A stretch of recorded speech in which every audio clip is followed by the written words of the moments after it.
하나님 말씀 요한복음 4장 24절 말씀입니다. 하나님은 영이시니 예배하는 자가 신령과 진정으로 예배할지니라. 아멘. 오늘 본문 말씀을 가지고 하나님께 드리는 신령과 진정의 예배라는 제목으로 하나님 말씀을 증거하겠습니다. 성경에 나오는 예배와 관련된 기록을 보면 하나님이 요구하시는 예배가 있다는 걸 알게 돼요. 왜냐하면 요한복음 4장 24절 말씀 자체가 강력한 신적인 의지가 나타나기 때문에 그래요. 예수님이 사마리아를 꼭 통과하여야 하겠다는 거예요. 그래서 왜 그렇게 사마리아를 꼭 통과하셔야 하는가 보니까 수가성 우물가에 가서 여인을 만나는 거예요. 거기서 예배에 대한 놀라운 선포가 나와요. 하나님은 영이시니 예배하는 자가 신령과 진정으로 예배할지니라 라는 예배학의 최고의 메시지가 나온 거예요. 예배는 하나님께 드리는 신령과 진정의 예배로 드리다는 거죠. 예수님의 공생애, 그리고 예수님의 죽으심, 또 예수님의 부활을 통해서 세우신 초대교회를 살펴보면 예배가 얼마나 중요한지를 우리가 알게 되는 거예요. 우리는 성경을 통해서 예배의 변천을 볼 수 있어요. 구약시대부터 지금에 이르기까지 예배가 어떻게 변천이 됐는가를 한번 살펴보면 구약시대의 예배는 세 가지가 있어요. 첫째는 족장시대의 예배입니다. 아브라함과 이삭과 야곱이 있던 그 족장시대의 예배예요. 제단의 예배가 있었고 번제, 희생양, 피흘림 이런 걸로 예배가 진행돼요. 어디 특정한 장소가 없어요. 그 유목민이었던 아브라함의 그 자손들이 어디로 움직이면 거기에 갖다 제단을 쌓고 양을 바치고 하나님께 기도했던 거예요. 그리고 애굽에 들어가서 430년 동안 종살이를 하다 나와서는 모세 광야 시대의 예배가 나오는 거예요. 하나님이 성막을 계시하시잖아요. 성막을 계시하시고 성막에서 어떻게 예배할 것인지를 다 명하셔서 기록하게 하셨어요. 모세 광야 시대의 예배는 성막 제사였고요. 그 성막 안에는 전문적으로 그 일을 감당하는 제사장들이 있었어요. 그 제사장들은 전부 다 레위인으로만 구성이 됐습니다. 모세 그 광야 시대의 예배가 지난 다음에는 또 한 번 예배의 틀이 크게 바뀌는 게 솔로몬 시대의 예배예요. 솔로몬 시대는 여러분이 잘 아시듯이 성전이 만들어집니다. 지상에 처음으로 성전이 만들어져요. 그래서 성전 예배가 진행된 거예요. 그렇게 해서 성전 예배가 쭉 진행돼 오다가 신약 시대의 예배를 보면 성전 예배로서의 제사가 존재합니다. 그 전에 중간기 400년 있었죠. 그 이전에는 포로기 70년 동안 이방 땅에 잡혀가는 일이 발생해요. 예루살렘은 완전히 다 폭삭 주저앉았고 유대인들이 어떻게 예배해요? 회당에서 예배하는 거죠. 장년 어른 10명만 있으면 회당이 하나 구성될 수 있어요. 그러면 그 회당에서 장년 중에 제일 연장자가 그 회당장이 되는 거예요. 그래서 하나님의 율법을 가르치고 하나님께 예배하고 이런 일을 회당에서 했던 거죠. 회당은 솔로몬 시대 지나고 이스라엘하고 유다가 멸망된 다음에 이방 땅에 잡혀가서 예루살렘 예배가 있을 수가 없으니까 회당 예배로 진행된 거예요. 그런데 그 회당 예배가 너무 오랫동안 잘 왔기 때문에 예수님 당시에는 헤롯이 만든 예루살렘 성전이 있음에도 불구하고 회당에서도 겸하여 모이는 일이 발생했던 거예요. 그래서 예수님 당시에 보면 회당 예배가 있고 성전 예배가 같이 있었던 거죠. 그 다음에 이제 성전에 절기별로 모이는 절기 예배라는 게 존재했어요. 6월절에도 모이죠. 오순절에도 모이죠. 장막절에도 모이죠. 이런 절기 예배가 있었던 거예요. 이 예수님 당시에 보면 성전 예배, 회당 예배, 절기 예배 이런 거로 여호와의 예배가 세 가닥으로 나눠지는 걸 보여야 돼요. 그럼 예수님 이후에는 어떤 예배가 만들어지느냐? 제자들이 할 때의 예배는 예배 때마다 성만찬이 있고요. 구세주 예수 그리스도를 기념하는 예배예요. 예수 십자가 이전에는 성전 예배가 있었죠. 예수 십자가 이후에는 성령 안에서 예배하는 예배가 진행된 거예요. 그 이전에는 율법으로 하는 예배죠. 예루살렘 성전에서 하는 율법의 예배, 회당에서 하는 율법의 예배, 율법에서 명한 절기 예배. 예수님 십자가 이후에는 성령으로 예배하는 그런 예배가 시작된 거예요. 그 다음에 그런 성만찬과 구세주 예수를 기념하는 예배가 계속되는데 그때 제일 중요했던 게 뭐냐면 말씀 사경학교와 가창학교가 교회 안에 존재했다는 거예요. 항상 교회는 하나님의 말씀과 찬양이 두 개의 기둥이에요. 이 두 개의 기둥 때문에 초대교회 때부터 사도들이 교회 안에 하나님의 말씀을 전문적으로 가르치는 시간을 두었고, 그리고 하나님을 어떻게 찬양하는 건가 가창학교를 교회 안에 둔 거예요. 그러면 교회는 말씀과 찬양으로 견고하게 설 수 있었다는 것을 알게 되는 거예요. 그런데 중세시대에 들어오면서 보니까 교회가 어마어마하게 타락한 거예요. 한 1000년을 흘러온 거죠. 로마의 교회가 형성된 다음에 한 1000년 정도 흘러서 유럽의 교회를 보니까 뭐 교회가 이만저만 문제가 생긴 게 아니에요. 교회가 동방교회와 서방교회로 나눠졌어요. 동방교회는 지금 동방정교라고 하는 종교예요. 지금도 남아있죠. 지금도 루마니아 이런 데 가면 동방정교가 있습니다. 그 다음에 러시아에 가도 동방정교가 있죠. 동방정교의 특징은 화려함의 극치를 자랑하는 예배예요. 그래서 동방정교 예배당에 가면 겉에도 조각물이 어마하게 많고 안에 들어가면 온갖 원색의 색조로 그린 그림들이 넘쳐나는 거예요.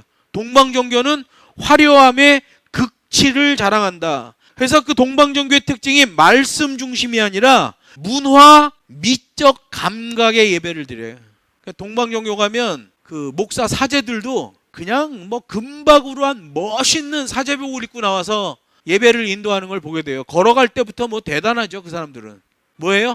미적 감각, 그런 문화, 화려함, 이런 것을 강조하는 게 동방정교예요. 그 다음에 서방교회는 하나님의 임재를 강조하는 신비주의 색채가 강하게 드러났어요. 왜 그렇습니까? 로마의 325년에 만이교 교주급이었던 어거스틴이 로마 교회로 들어오게 되는 거예요. 그리고 그가 로마 교회의 실권을 잡습니다. 실권을 잡으니까 어거스틴이 하는 모든 것은 다 옳은 거예요. 그렇게 되는 거죠. 지금도 그런 거 아니겠어요? 누가 대통령이 되느냐에 따라서 그 나라의 권력이 그 색채로 바뀌는 거 아니겠어요? 만이교 신비주의에 심취돼 있고 그 교주급이었던 어거스틴이 로마 교회에 들어오면서 로마 교회는 심각한 문제가 발생한 거예요. 신비주의로 흐르게 된 것이죠. 지금 유럽의 신학은 어거스틴을 성 어거스틴이라고 말합니다. 그러나 지금 유럽 교회가 타락하고 무너지는 것을 보세요. 어거스틴 자체가 괴악한 신비주의 만이교에서 들어온 사람이에요. 그 사람의 영향을 기독교가 고스란히 받았죠. 그리고 그것을 좋은 것이라고 얘기했죠. 다 문 닫잖아요. 서방교회. 미국 교회 병드는 거 보세요. 개신교와 구교, 캐톨릭이 나누어지면서 캐톨릭 같은 경우에는 외적인 형식의 예배를 강조하게 돼요. 그래서 신부 중심의 예배입니다. 로만 가톨릭은 신부가 없으면 예배가 성립이 안 돼요. 신부가 있어야 되고, 신부가 없는 예배로 성도들이 모일 경우에는 공소예절이라고 해요. 예배가 아니에요. 그거는 신부 중심의 예배가 진행되고요. 역시 로만 가톨릭도 신비로움을 강조합니다. 그래서 성상 숭배를 하는 거 아니겠어요? 베드로도 깎아서 만들고, 사도 요한도 깎아서 만들고, 천사도 깎아서 만들고, 마리아도 깎아서 만들고, 아기 예수도 깎아서 만들고, 성상 숭배를 하게 된 거예요. 예배당의 조각과 미술을 강조합니다. 근데 여러분, 이런 신비주의, 그다음에 화려함, 이런 것들이 전부 교회가 썩어질 때에 나타나는 현상들이거든요. 여러분, 이 시대의 교회들 보세요. 하나님께 예배하는 집이 아니라 자신들이 보기에 아름다운 집을 만드는 거예요. 화려함의 극치를 추구했던 동방종교랑 비슷해지는 거예요. 말씀 중심이 아니라 문화와 미적 감각을 강조해요. 서방교회처럼 하나님의 임재를 강조하는 신비주의가 이 시대의 색채로 나타나고 있어요. 심지어 로만 가톨릭에서 성상 숭배하고 그런 신비로움을 강조하는 예배당 조각 미술을 강조하던 그 못된 습관도 이 시대의 교회들이 그대로 배워 답습하고 있는 상황이에요. 그렇게 로만 가톨릭이 망하게 되니까, 망조가 나타나니까 좀 깨어있는 신부들이 수도원을 만드는 겁니다. 수도원을 만들고 수도원의 예배를 보면 경건과 헌신을 강조하는 걸 보게 돼요. 여러분, 이 시대도 마찬가지죠. 이 시대 대형 교회로서 주류를 이루는 교회들이 있습니다. 충분한 재정 지원을 받는 그런 교회에 가려고 많은 목사들이 안달이 나 있어요. 큰 교회에서 목사 하나 구한다고 그러면 어마어마한 이력서가 쌓이죠. 심지어 성도가 한 150명만 돼도 서로 오려고 목사들이 난리가 납니다. 헌신은 하려고 하지 않고 그 교회 바운더리 안에서 그냥 편안하게 목회하려고 하는 그런 사람들이에요. 교회가 무너져 갈 때의 특징이죠. 여러분, 중세시대의 교회는 그렇게 심각한 부패가 나타나기 시작했고요. 루터의 종교개혁이 일어납니다. 1517년에 일어나는데 그 종교개혁 이후에는 크게 5가지 예배가 나타나요. 첫 번째는 설교 중심의 개혁 예배예요. 그동안은 성도가 구경꾼 예배예요. 신부가 앞에서 주절주절 거리는데 라틴어로 주절주절 거려요. 심지어 우리나라에서도 저 주안에 있는 어느 천주교회는 신부가 나와서 라틴어로 떠들어. 성도들은 아무것도 아닌 거야. 못 알아들어 무슨 소리인지. 근데 신부가 있고 그게 예배기 때문에 들어와 있는 사람은 하나님 말씀을 알아듣든지 못 듣든지 천국 간다는 거예요. 그러니까 막 라틴어로 떠들고 영어로 막 떠드는 거야. 알아듣든 못 알아듣든 관계없어. 그게 천주교의 예전이죠. 근데 종교개혁 일어나고 나니까 설교 중심의 개혁 예배가 나오는 거예요. 성도는 예배의 구경꾼이 아니라 직접 하나님과 교통하는 예배자라는 사실을 강조해요. 만인 제사장서를 강조합니다.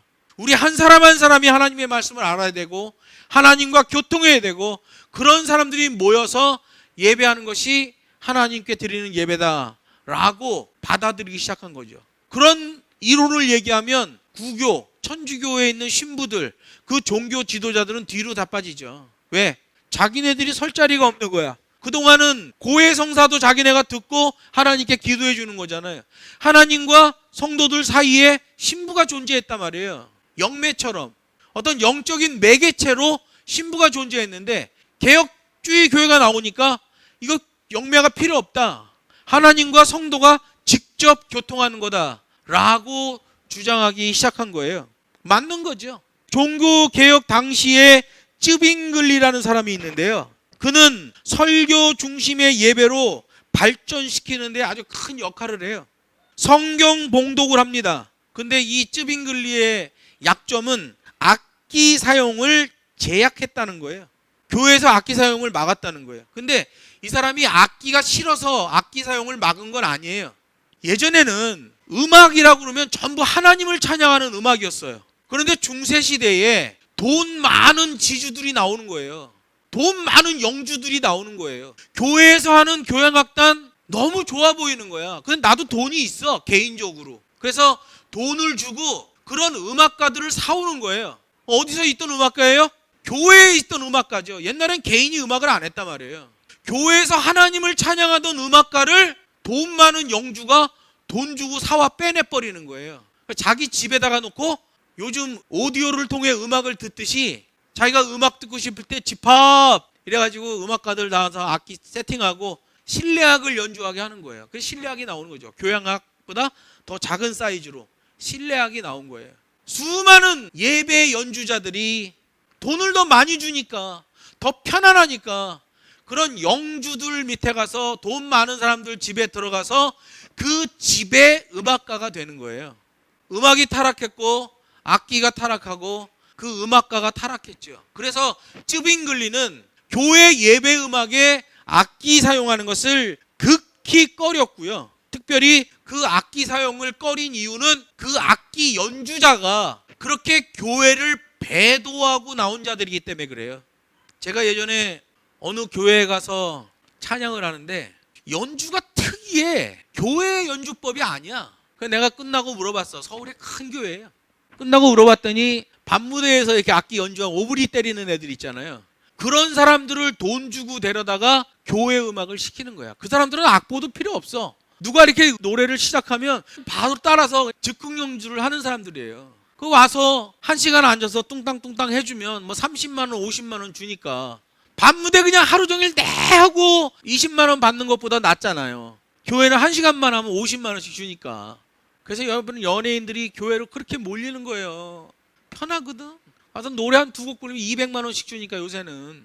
쯔빙글리는 그렇게 타락한 음악, 타락한 악기로 교회에서 음악을 연주하는 것을 막았어요. 그 다음에 칼빈의 예배가 있는데, 예배는 사람의 어떤 기술적 대응이 아니라 성경적, 신학적으로 충실해야 된다라고 주장했던 거예요. 똑같은 말이죠. 사람이 어떤 음악의 기술이 있다고, 어떤 재능이 있다고 그런 사람들이 예배를 좌지우지해서는 안 된단 말이에요. 하나님의 예배는 하나님의 말씀으로 하는 예배다. 칼빈의 예배였죠. 그 다음에 시간이 좀 흐르고 청교도가 나오는데, 청교도는 말씀 중심의 예배 아주 좋아요.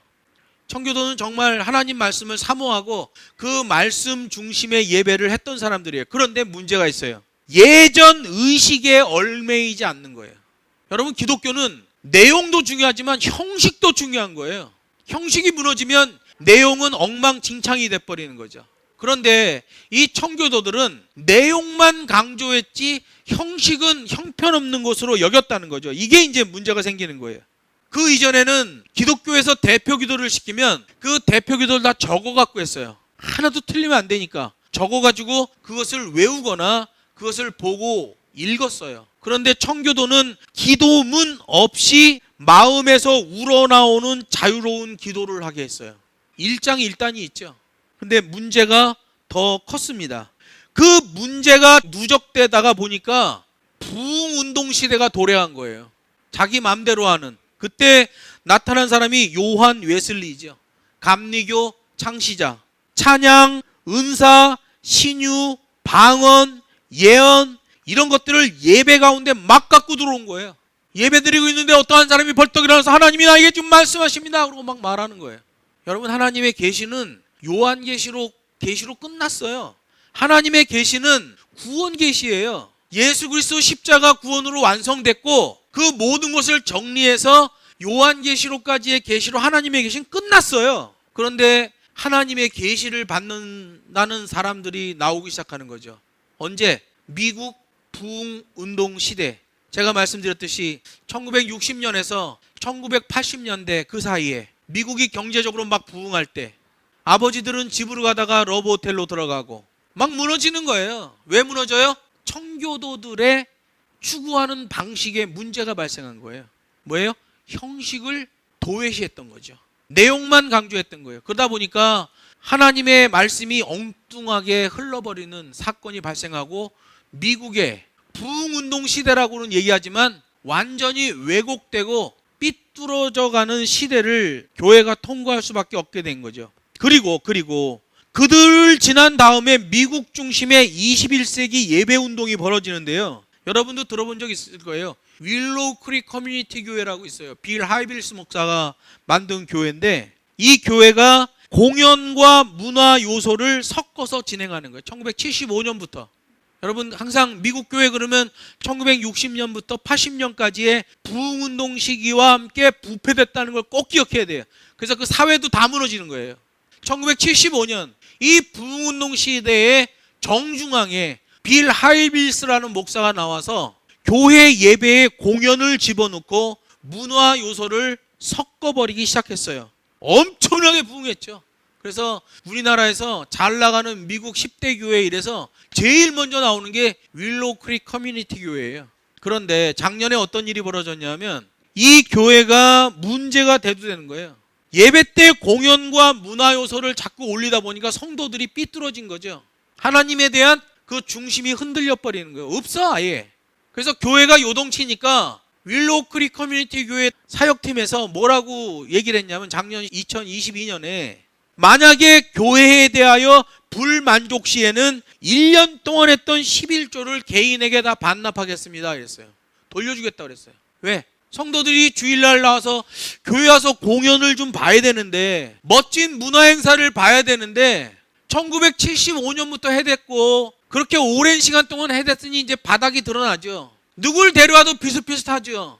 성도들 재미가 없는 거야. 교회 수십만 명이 몰려왔는데 이제 재미가 없는 거야. 야, 좀 다른 공연 없냐? 다른 문화행사 좀 짜릿짜릿한 것도 없냐? 불만을 가지기 시작하고 교회에 대하여 반항을 하니까 교회가 그러는 거예요. 공연과 문화를 더 열심히 하겠습니다. 만약에 불만족스럽다면 지난 1년 동안 했던 11조를 다 개인에게 돌려드리겠습니다 라는 말까지 했어요. 무슨 교회가 공연사야? 관객들이 데모하니까 네 알겠습니다, 표값 돌려드리겠습니다, 뭐 이런 거예요? 윌로우 크릭 커뮤니티 교회가 그렇게 돼버렸어요. 특별히 21세기에 들어서면서 그동안 이벤트로 성장했던 교회들의 한계가 드러나고 있는데, 우리 한국 교회는 미국 사대주의라는 게 있잖아요. 미국 그러면 깜빡 죽는 거야. 미국 사대주의 때문에 그들이 했던 그런 이벤트 예배를 한국 교회는 지금도 계속하고 있는 거예요. 미국 교회는 벌써 망했단 말이야 그게. 근데 우리는 아직도 그걸로 사람을 부흥시키려고 노력을 하고 있다는 거죠. 그리고 미국 중심의 21세기 예배 운동을 보면 기복신앙과 번영주의 신앙을 강조하는 예배예요. 그 중에 대표 주자가 누구예요? 새들백 교회의 릭 워렌 목사죠. 목적이 이끄는 삶, 아주 대단했죠. 우리나라에서도 목적이 이끄는 삶 책 가지고 설교하고 책 가지고 교육하고 얼마나 난리 법석을 떨었습니까? 제가 신대원에 있을 때예요. 제가 그 책을 사갖고 한번 봤어요. 이거 이슬람인데? 저는 이슬람이라는 생각이 들어요. 나중에 보니까 릭 워렌 목사는 크리슬람주의자예요. 기독교랑 이슬람을 섞어놓은 크리슬람주의자예요. 그리고 얼마 전에 WCC 대회 때 릭 워렌 목사가 뭐라고 얘기합니까? 기독교는 이제 천주교 안으로 다시 들어가야 된다 이렇게 하는 거예요. 기독교 교리 뭐 다 버리고 예전 다 버리고 천주교 안으로 들어가서 천주교식으로 예배를 해야 된다, 미사를 해야 된다 라고 얘기한 게 릭 워렌 목사죠. 그는 WCC를 추종하는 사람이고요. 릭 워렌 목사가 강력하게 받쳐주고 있는 게 신사도주의예요. 대단했죠. 처음엔 대단했잖아요. 우리나라 교회 목사들 중에 목적이 이끄는 삶 책을 안 읽어본 사람은 없을 거예요. 저는 딱 읽는 순간 이거 이상하다 책이. 세속주의적 입장에서 보면 아주 다이나믹하죠 내용이. 그런데 성경 기준으로 보면 이상해 책이. 아닌 게 아니라 그리고 나서 한 2, 3년 흐른 다음에 릭 워렌 목사가 자신이 크리슬람주의자라고 얘기하는 거예요. 그리고 기독교 버리고 천주교로 들어가야 된다고 얘기하는 거죠. 여러분, 새들백 교회 얼마나 많이 연구됐고 그 교회를 배우려고 한국 교회가 얼마나 노력을 했습니까? 그런데 허당이었죠. 피터 와그노 교수의 교회 성장학에 의한 대형 교회들이 출현하는데요. 그 대형 교회들 중에 대표적인 교회가 바로 캘리포니아에 있는 수정교회입니다. 크리스탈 처치예요. 그 교회 담임 목사가 로버트 슐러잖아요. 감리교 목사입니다. 그 수정교회는 신비주의와 번영주의가 문제가 심각했어요. 로버트 슐러를 그대로 벤치마킹한 게 누구예요? 김선도 목사죠. 김국도, 그 다음에 김홍도. 그 사람들이 다 로버트 슐러의 목회 신학을 다 갖고 들어온 거예요. 한국에서 대단히 부흥했죠. 근데 다 뭐 했어요? 하나도 빠지지 않고 세습했죠. 자기 자식에게 교회를. 목회 마치고도 좋은 소리를 못 듣는 사람들이 됐어요. 왜? 로버트 슐러가 지금 어떻게 됐냐? 아들과 딸에게 교차해서 교회를 세습했고요. 재정 문제가 심각한 부정이 드러났고요. 얼마 전에 그 교회 건물 자체도 천주교에 팔려버렸어요. 그 엄청난 대형 교회가 건물이 천주교로 넘어가 버렸습니다. 한번 생각해 보세요. 윌로우 크릭 커뮤니티 교회 빌 하이블스 목사, 새들백 교회 릭 워렌 목사, 수정교회 로버트 슐러 목사, 미국을 대표하는 목사들이에요. 미국 목회자들의 지성적이고 리더급의 목사들이에요. 다 어떻게 됐어요? 교회가 다 박살이 났죠. 왜 그래요? 그들이 승승장구할 때는 그게 맞는 것 같지만 기준은 하나님의 말씀으로 갖다 들이대 봐야 되거든요. 그래야 그게 맞는 건지 틀리는 건지가 정확하게 나온단 말이에요. 오늘 아침에도 얘기했지만 성령은 우리의 털을 닦아주시고 우리 인생을 건축해 주시는 분이에요. 교회나 인생이나 숙련된 건축자에 의해 건축이 돼야 된단 말이에요. 불변의 것으로 건축이 돼야 된단 말이에요. 그런데 그 교회들은 전부 다 세상의 물질주의, 세상 인기 영합주의 이런 거로 만들어진 교회죠. 다 무너졌습니다. 이제는 에머징 제너레이션 예배를 주장해요. 신세대 예배죠. 예배하다가 저 뒤에 가서 담배 펴도 괜찮아. 신세대 예배라고 그래요. CCM 찬양 중심의 콘서트 예배도 진행돼요. 여러분, 교회 찬양은요 콘서트 찬양이 아니에요. 콘서트 찬양은 가수 혼자 부르는 찬양이잖아요. 관객들은 가끔가다 흥얼흥얼 따라하는 거잖아요. 기독교 찬양은 회중 찬양입니다. 찬양을 인도하는 자나 앞에 있는 회중이나 같이 동일하게 하나님을 찬양하는 거예요. 콘서트는 앞에서 하는 공연을 보는 거지요. 그런데 요즘 콘서트 예배가 나왔어요. 노래깨나 하는 사람들 데려다 놓고 순차적으로 노래하고 중간중간에 판토마임 같은 것도 넣고 그렇게 해서 구경하는 예배를 만들어 놨어요. 콘서트 예배죠. 보여주기 예배도 있어요. 이벤트형 예배예요. 빌 하이빌스 목사가 했던 그런 형태 보여주기식 예배도 있어요. 교회 건물이 아닌 일반 건물에서 예배하는 데도 있어요. 나이트클럽에서 예배해요. 그리고 커피숍 같은 데서도 예배해요. 미국 라스베이거스 그리고 히피들의 거주지에서 그런 일이 벌어져요. 정해진 시간, 정해진 장소 예배, 우리 하나님 예배는. 온라인 예배가 판을 치고 있어요. 코로나를 거치며 이미 활성화된 것 같아요. 집에서 온라인 쇼핑하듯이 예배를 해요. 예배 도구는 컴퓨터나 휴대폰이 있으면 돼요. 예배 장소는 어디든 인터넷이 되면 가능해요. 나 홀로 예배해요. 아무도 관계없어요. 헌금은 안 해도 돼. 예배자가 아니라 시청자, 관람자, 구경꾼 형태의 예배가 진행되고 있는 거예요. 코로나를 지나면서. 예배자의 자세는 어떨까요? 소파에 누워서 예배를 해요. 밥 먹으면서 예배를 해요. 화장실에 앉아서 예배를 해요. 휴대폰 켜놓고 보면 되니까. 친구와 커피 마시면서 얘기해요. 옆에다 휴대폰 틀어놓고 얘기하다가 잠깐 보고 예배라고 얘기해요. 쇼핑을 가며 차 안에서 예배해요. 쇼핑 텐트에 도착해서 잠시 앉아서 예배하는 사람도 있어요. 어떤 사람은 캠핑 가서 휴대폰 켜놓고 예배해요. 공원에서 아이들 보면서 예배해요. 아이를 유모차에다 싣고 나가가지고 공원에서 애 유모차 이렇게 흔들어주면서 휴대폰 가지고 이렇게 예배하는 거예요. 식사 준비하면서도 예배한다고 그래요. 잠옷 입고 예배해요. 얼굴도 닦지 않고 예배해요. 여러분, 이런 패역한 형태의 예배가 시작되는 그 단초를 제공한 것은 코로나 사태예요. 그러나 이것보다 더 문제가 누구예요? 목사나 선교사들도 온라인 예배가 하나님께 드리는 정당한 예배라고 인정하고 동의했다는 거죠. 우리 교회는 코로나 처음에 터질 때 외쳤잖아요. 온라인 예배는 절대로 예배가 아니다. 그 예배 아니에요. 속였죠. 교회에 모이기보다는 온라인 형태를 예배로 확신한 사람이 아주 많이 늘어난 상태예요. 그래서 요즘 목사들 이렇게 만나면 서울에 있는 머리가 잘 돌아가는 목사, 앞서가는 목사라고 그럴까? 그 목사들이 그런 얘기예요. 이제는 강단에 서서 예배하는 시대가 지난 것 같다. 지금 과도기라는 거예요. 이제는 목사가 개인 사무실에서 또는 집 서재에서 자기 책상에 앉아 카메라 앞에서 온라인 설교만 잘하고 온라인으로 헌금만 잘 거두어내면 목회 성공이 된다는 거예요. 벌써 그걸 준비하는 목사들이 있어요. 교회 임대비를 왜 내냐는 거야. 그 비싼 임대비를 왜 내냐는 거야. 그 장비를 왜 꾸미냐는 거야. 온라인으로 하면 되는데. 그러니까 교회도 없어. 그냥 유튜브 계정만 갖고 있는 거예요.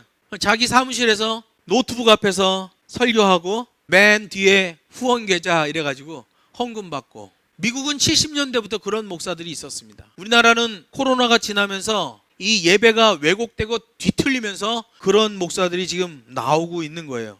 여러분, 구약시대부터 지금 시대에 이르기까지 예배의 변천을 보면 그래도 하나님께서 숨겨놓은 7천 동역자는 있다고 생각이 들어요. 하나님을 붙들고 하나님의 계명을 붙들고 몸부림치는 사역자는 분명히 존재합니다. 그런데 마음 아픈 것은 대다수의 사역자가 이 시대의 세속주의의 조류를 따라가고 있다는 거죠. 이게 가장 마음 아픈 분야예요. 다음 시간에는 예배의 순서, 하나님께 드리는 예배의 순서에 대한 내용으로 하나님 말씀을 증거하도록 하겠습니다.